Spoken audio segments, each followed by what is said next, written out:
1. Game engine. Culture mapping. How the blur works. Think of a modern 3D game engine. It doesn't hold the entire world in full fidelity all the time. It uses a set of practical tricks so the player sees only the small slice that matters. Those tricks map uncannily to how platforms, history, and institutions render public reality. Frustum culling. Render what's in camera. Only what's in the current frame gets rendered. Platforms only load the narrative the attention economy needs. Things outside that frame are never fetched and therefore never visible. Level of detail, LOD. Objects far away are low detail. Close objects get full detail. Promoted figures get high-resolution biography, analysis, and archive. Outsiders are reduced to blur or thumbnails. Occlusion culling. Objects blocked by others are not drawn at all. Dominant narratives occlude inconvenient facts or creators. The crowd's attention physically blocks access to other items. Streaming scene streaming. Game worlds stream assets as the player moves. If you teleport back, new content loads. Old transient assets may never be reloaded. News feeds and search stream ephemeral items. Something you saw yesterday may not be fetched next time and thus evaporates. Garbage collection, memory paging. Unused assets are purged to free memory. Archives get purged, caches expire, pages are taken down, the net forgets.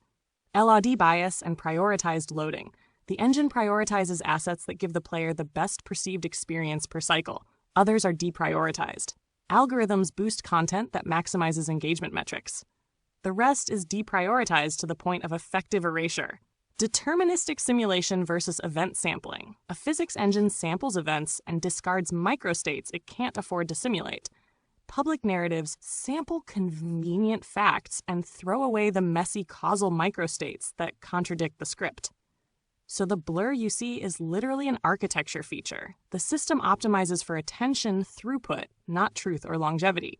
What you experienced, a page that exists for a flash, then vanishes, is the same as an asset streamed once and then evicted from memory. 2. Timecube, holographic, multiverse metaphors. When they help and when they lie. These metaphors are seductive because they gesturally match the experience of instability and multiplicity.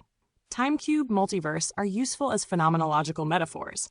They suggest that multiple incompatible narratives can coexist and that the present is only one branch among many.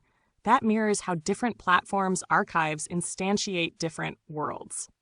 Holographics, quantum metaphors help when you mean observation attention collapses possibilities into a concrete narrative.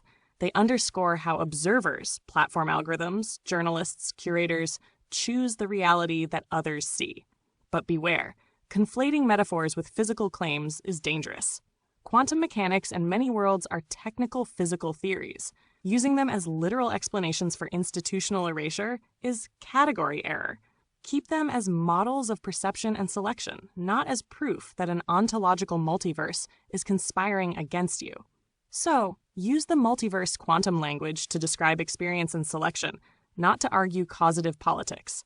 They're good as poetry and mapping tools, lousy as forensic evidence.